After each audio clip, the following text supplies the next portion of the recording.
ولقد أوحينا إلى موسى أن أسر بعبادي فاضرب لهم طريقا في البحر يبسا لا تخاف دركا ولا تخشى فأتبعهم فرعون بجنوده فغشيهم من اليم ما غشيهم وأضل فرعون قومه وما هدى يا بني إسرائيل قد أنجيناكم من عدوكم وواعدناكم جانب الطور الأيمن ونزلنا عليكم المن والسلوى كلوا من طيبات ما رزقناكم ولا تطغوا فيه فيحل عليكم غضبي ومن يحلل عليه غضبي فقد هوى وإني لغفار لمن تاب وآمن وعمل صالحا ثم اهتدى وما أعجلك عن قومك يا موسى قال هم أولئك على أثري وعجلت إليك رب لترضى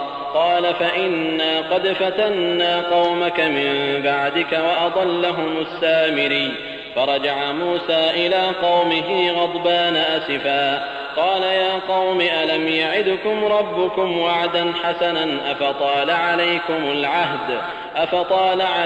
العهد أم أردتم أن يحل عليكم غضب من ربكم فأخلفتم موعدي قالوا ما أخلفنا موعدك بملكنا ولكننا حملنا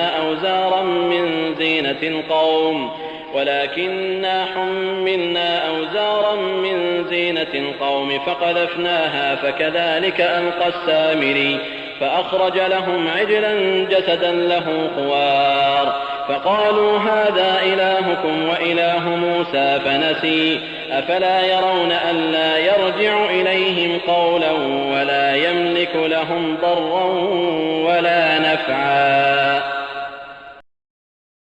आणि आम्ही मूसा यांना वह्यद्वारे आदेश दिला की माझ्या दासांना घेऊन रात्रीतूनच निघा आणि समुद्रावर आपली लाठी मारा, म्हणजे समुद्रात कोरडा रस्ता तयार होईल आणि समुद्र पार करतेवेळी तुम्हाला पकडलं जाण्याची कसलीच भीती राहणार नाही आणि कोणतीही दहशत वाटणार नाही.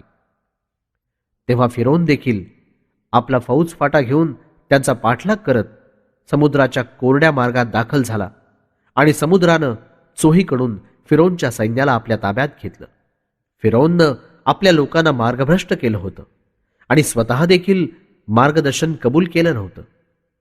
हे बनी इस्रायल, त्या घटनेचं स्मरण करा जेव्हा आम्ही तुम्हाला तुमच्या शत्रूपासून मुक्ती दिली आणि तूर पर्वताच्या उजवीकडचं वचन देऊन तुम्हाला बोलावलं आणि तुमच्यावर मन्न आणि सलवा उतरवलं. आम्ही जी पाक साफ रोजी तुम्हाला प्रदान केली आहे ती खा आणि शिरजोरी करू नका, नाहीतर माझा प्रकोप तुमच्यावर कोसळेल आणि ज्याच्यावर देखील माझा प्रकोप कोसळला तो उंचीवरून खाली येत जाईल.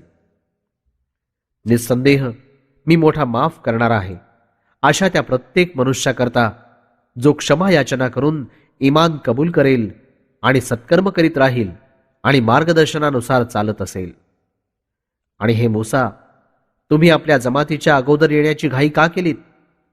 विनवलं की ते लोक तर माझ्या मागे येत आहेत आणि मी लवकर हजर झालो की हे पालनहार अल्लाह, तू माझ्याशी राजी व्हावं. अल्लाहनं फरमावलं की तुमच्या मागे आम्ही तुमच्या लोकांना कसोटीत टाकलं, मात्र सामरीनं त्यांना पथभ्रष्ट केलं.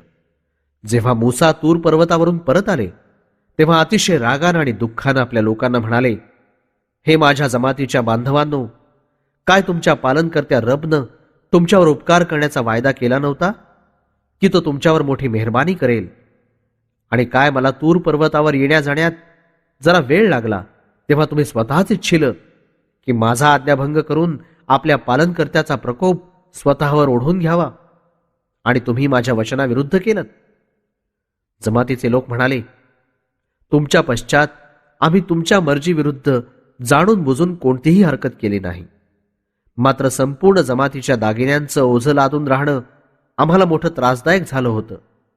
आणि सामरीच्या सांगण्यानुसार आम्ही सर्व दागिने ढीग रूपानं एकत्र जमा केले आणि मग सामरीनं हे कौशल्य दाखवलं की त्यानं दागिन्यांना वितळवून त्यांचं पाणी करून त्याला वासराच्या शरीराचा आकार दिला. मग त्यातून बेढप आवाजही निघू लागला. तेव्हा लोक म्हणाले की हे आहे आमचं उपास्य आणि मूसांचाही ईश्वर हाच आहे, परंतु मूसा विसरले.